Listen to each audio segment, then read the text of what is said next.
Last week, we saw the introduction of the Token Taxonomy Act, a bill introduced to the U.S. House of Representatives, which aims to provide the certainty that American markets need to compete with Singapore, Switzerland, and others who are aggressively growing their blockchain economies. To be certain, there will be other regulatory initiatives at some point, but this legislation is an essential first step to keeping this market alive in the United States. So let's cover the Token Taxonomy Act, what's in it, why it's important, and why it might ultimately pass and become law in the United States. So first, what's in it?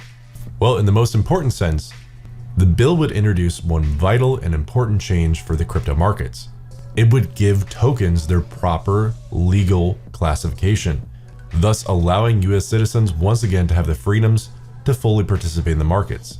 In a sense, in the US, cryptocurrencies are being legally classified as securities, so oversight of them goes to the Securities and Exchange Commission.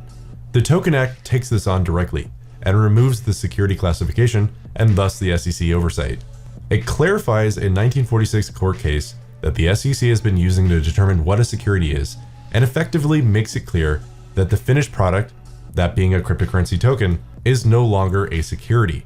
So why this bill is important is that while cryptocurrencies are intended to be freely exchanged, the laws surrounding them are so outdated that they were written for the stock market at a time when stocks were traded on paper certificates. Not only does this serve as a major inconvenience for cryptocurrency traders and investors, and anyone looking to use the technology and proliferate it, it strongly adversely affects cryptocurrency companies and those companies involved in the cryptocurrency space that have begun to pack up and leave the US, taking the jobs with them. And of course, when the company leaves, there's no more tax and no innovation for the state and federal government to take advantage of. We've seen countries like Malta, Singapore, and Switzerland, who are very blockchain friendly, steal business and innovation and companies away from the US because no one in the US wanted to risk building something that could be torn down the next day, even if they conducted honest, ethical business. The law meant that a company based around a cryptocurrency could still be shut down, simply for existing as an unlicensed security. So this is definitely why this Token Taxonomy Act is important. But let's now cover why this might pass. After all, should we get our hopes up just like we did with the Bitcoin ETF?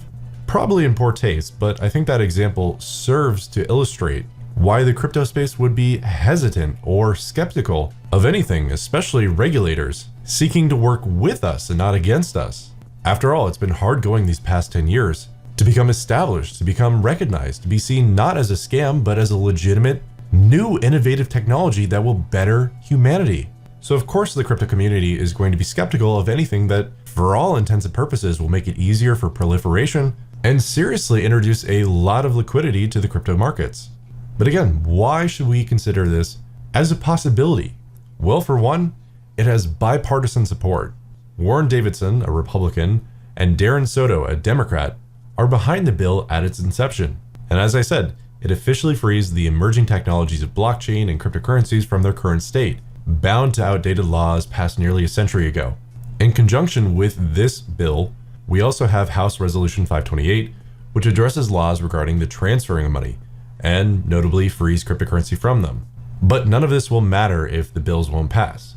So let's continue to consider reasons why this will possibly pass. Again, as I said, it has bipartisan support, which is a big deal in this day and age of division and identity politics. This bill being bipartisan in nature will force both parties to look into it, and both parties have things to gain from it.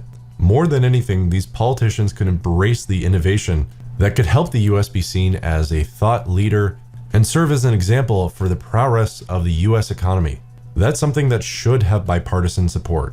Going further, both authors of this bill are not new to these ideas or how to challenge the conventions at play here.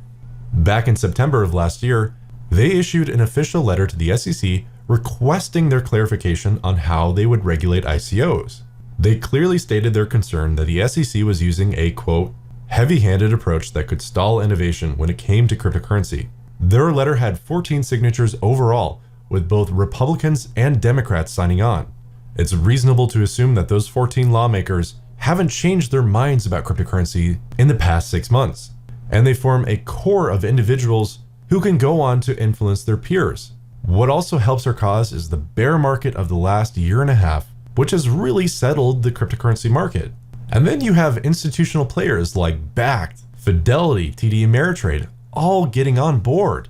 And in turn, each of these big institutional players are talking to their friends. They're definitely letting the lawmakers know that if we continue to stall and be left behind on this topic, we may not be able to recover.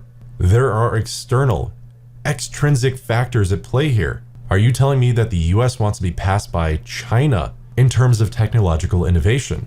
The European Union is clearly a hotbed for blockchain activity. And now with pro-blockchain senior members of the government, the majority of SEC commissioners are pro-blockchain. Even SEC Chairman Jay Clayton is very well versed on the topic and is certainly the best possible SEC chairman to be reviewing crypto compared to his predecessors. You also have cryptocurrency supporter Mick Mulvaney as President Trump's new chief of staff.